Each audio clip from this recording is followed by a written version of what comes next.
Hello, this is Laura Forrest Scruggs, playwright of Punk Grandpa. And we have Becky Chong, who's playing me, Laura, in the Frigid New York production of Punk Grandpa. Becky, why do you recommend that people come and see Punk Grandpa?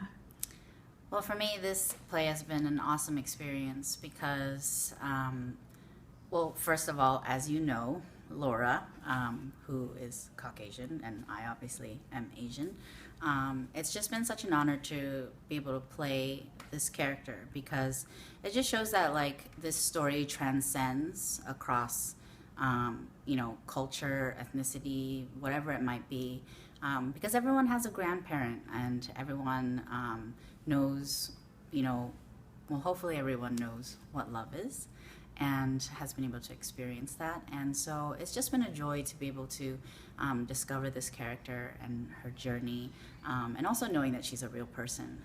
And the story is so relatable because, in life, we always lose people that we love, and it's just that journey of grieving and also remembering and honoring that person. And so it's just been really fun to be able to tell that story. And I think when people come, they'll be able to relate to that. And I think that's a wonderful part of theater, when you come in and you can watch a show and just feel the authenticity of it. And so that's why I think that you should come and watch Punk Grandpa.